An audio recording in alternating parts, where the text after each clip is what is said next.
Hello everybody. ഇത് തിരുവനന്തപുരം ജില്ലയിലെ അമ്പൂരി പഞ്ചായത്തിലെ മായം എന്ന സ്ഥലത്തെ പള്ളിയാണ്. ഇതാണ് ഈ പഞ്ചായത്തിലെ ഏറ്റവും ആദ്യത്തെ പള്ളി. എങ്ങനെയെന്ന് പറഞ്ഞു കഴിഞ്ഞാൽ 1930കളിൽ മഹാരാജാവിൻ്റെ ഭരണകാലത്ത്, തിരുവിതാംകൂർ മഹാരാജാവിൻ്റെ ഭരണകാലത്ത് കോട്ടയത്ത് നിന്നും ആലപ്പുഴ നിന്നും പത്തനംതിട്ട നിന്നും ഇടുക്കിയിൽ നിന്നുമൊക്കെ ജനങ്ങൾ ഇവിടെ കുടിയേറി പാർത്തു.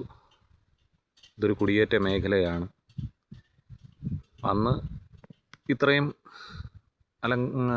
ആഡംബരമായിട്ടുള്ളൊരു പള്ളി, അല്ലെങ്കിൽ ഇത്രയും വിപുലമായിട്ടുള്ള ഒരു പള്ളിയൊന്നും അല്ലായിരുന്നു എന്നാണ് കേട്ടറിഞ്ഞിട്ടുള്ളത്. ഇതാണ് അതിൻ്റെ മുന്നിലുള്ള റോഡ്. നേരെ പോയി കഴിഞ്ഞാൽ മായം സ്കൂളുണ്ട്. അമ്പൂരി പഞ്ചായത്തിലെ ആദ്യത്തെ സ്കൂളാണ്.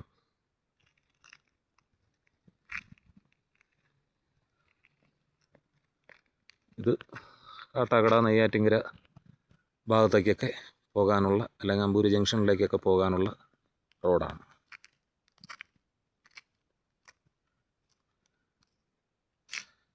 വളരെ ശാന്തമായിട്ടുള്ളൊരു സ്ഥലമാണ്. ഇത് ഇവിടുത്തെ ഇടവക അംഗങ്ങൾക്ക് ഉള്ള ശവക്കോട്ടയാണ്.